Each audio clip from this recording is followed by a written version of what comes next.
Narito tayo ngayon upang matunghayan ang talaga namang nag-iinit at napaka-latest na issue ni Ate Erica. Sa pagpapatuloy nga ng issue na hidwaan sa pagitan ni Ate Erica at ng kanyang pamilya ay pumunta nga muli si Kalingap Val Santos Matubang sa bahay ng pamilya ni Ate Erica upang makibalita kung ano na nga ba ang sitwasyon ni Ate Erica at ng kanyang pamilya. At sa kanyang pagdating nga doon ay pinag-usapan pa nga nila muli ang mga nangyayari tungkol kay Ate Erica at kung paano nga ba nagkagalit ang pamilya ni Ate Erica. Kung kintahin lahat, baka mga 2 million ang tirang bitiwan ni Sila na Jimmy. nagpaganda. Higit hanggang loob ng bahay. Hindi, kasi may Inmax pa. May motor, sidecar, may lupa pa sa dait. Grabe, mayaman si Jun April, ano? Kaya nga po sabi ko po, tumigil kayo kung ayaw ninyong malaman ang katotohanan ng mga tao na binabaliktad ninyo sa amin na wala naman kami alam. Wala naman sa akin. Ayun, kasi andito lang po ako mga kalinga para i-clarify ito. Ayoko naman po na parang daldal ko tapos yung pala tama si N. Tunyakay Torres, you know? Hindi namin yung Eh, Lolo Migs, ano kaya yung topic natin dito? Diba, pera at ikaw ang may hawak yung pera, hindi si May. Dahil kayo ang bumili ng gamit. I have some evidence of what happened from the start. Yung pirang yun, ibinibigay lang sa akin para bumili ako ng mga agribil, mga gagamitan sa bahay. Grabe at talagang nasabi nga ni Kalingap Val Santos Matubang na napakayaman na sponsor ni Sir Jun A sapagkat siya ang nagpabahay kay Ate Erica pati na rin sa kanyang kapatid na si Sheila May na ngayon ay tinitiran na nga nilang dalawa. Bukod doon ay binigyan din ni Sir Jun A ng Nmax na motor si Ate Erica at ang kanyang ate. At susunod naman nun ay sinusustentahan doon sila at binigyan pa ng pangkabuhayan na tricycle. Kaya naman makikita nga natin na talagang lubos-lubos talagang tumulong si Sir Jun A. At dahil dito, nasabi naman ng tita ni Ate Erica na marami daw talagang hindi alam ang mga tao. Mag-asawa sa daig. Doon na sila natutulog. Doon sila natulog. Pag makain sila at hindi gusto ulam dito, doon sila nakain sa daig. Sino? Yung sila? Asawa. Sila May? Sila yung tatlo. Buhay Reyna. Uy, rin na. Nangyayari. Ano? Talaga. Uuwi dito, ni isang mansanas, hindi man lang bigyan yung apo. Grabe naman. Ayun. Kaya po, kasi nangalingan po yung sinasabi po niya ni Amy Torres. Alam ko po na lagi yan kausap po ni May, magdamag-damag, magkausap po yan lagi dyan po sa kwarto. Yan po lagi ang magkausap. Saka si Sheila May. Umpisa pa po nung hindi pa po luminitaw si Sir John A, magkausap na po yan. Hanggang dumating si Sir John A, sila na po lagi ang mag-uusap hanggang ngayon. Sila po ang laging mag-uusap. Nasa likod po si Sheila May kay Amy Torres, siya po yung nagbibigay yata po ng update. Okay. Kaya kumakalat po.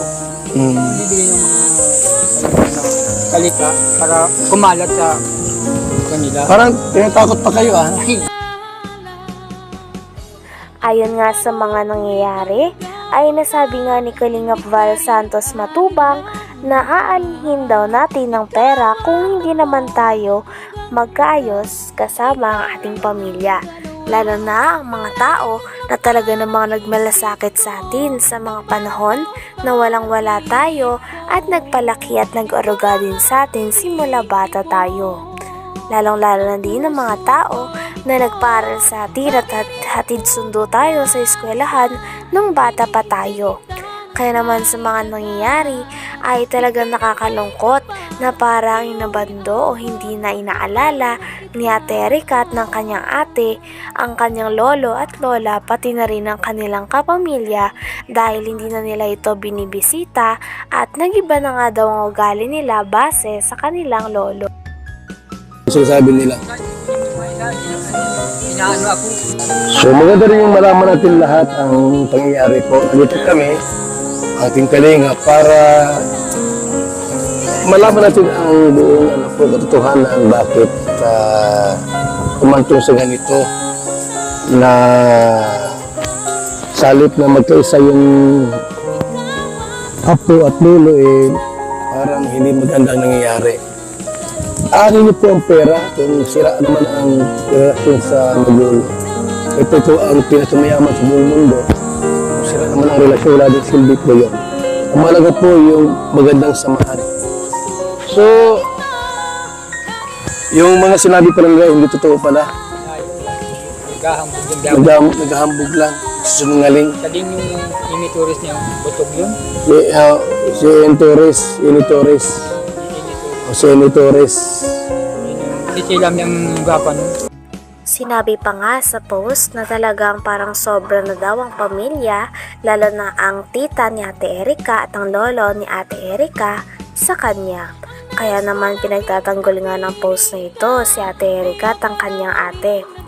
Talagang sabi nga ng lolo ni Ate Erika ay napakarami daw maling impormasyon doon at talagang pinaliwanag din ni Lolo Miguel ang kanyang sarili sa mga manonood.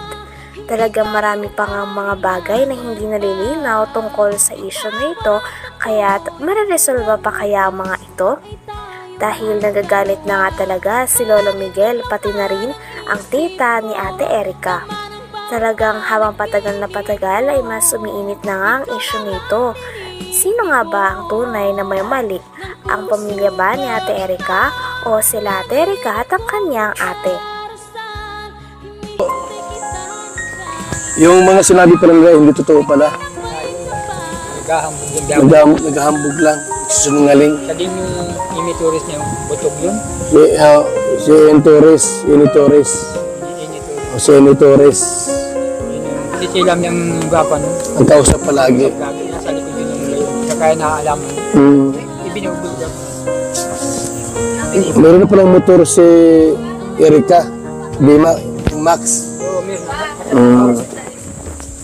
Anong pala yung motor niya?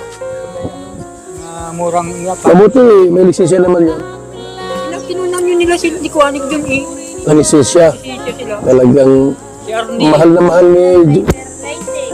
na mahal ni John Lee, ano? Ako na nga ba? Tapos sa may loto sa Dait. May lutin guys. Wow, grabe, congratulations.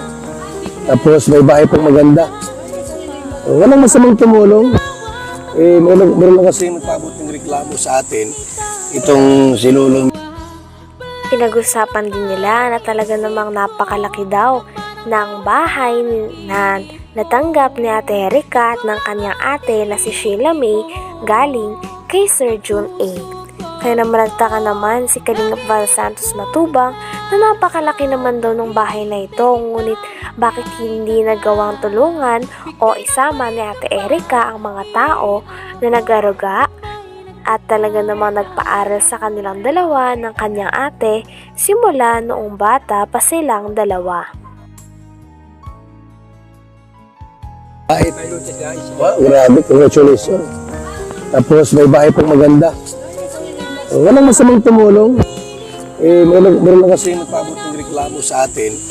Itong si Lolo Mig saka Dini. Tita po niya yan. Bakit yung gano'n nangyari? May ilang square meter yun. Awan ko po, hindi man po nagkamalit. Basta alaman ko lang na talagang sila. So yung bahay dito, malaki din. Malaki din. Yung ang buka nun ay 22 yata. Ang haba, 20 por 22. Ano yun? Second floor? Yung kalahati, ako ang nagpanon dahil bakilid yung lukuan. Kalahati ang second floor. Dahil po itong kalahati, Ayan po. nabuhusan ko. Yan na. So, Torres, let the dogs bark.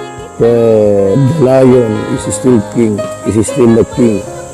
Gutom na ang mga asong ligaw at batuga.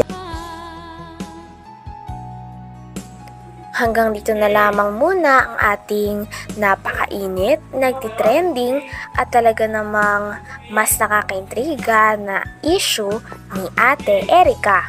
Maraming salamat sa inyong panonood. Hanggang sa muli. Bye!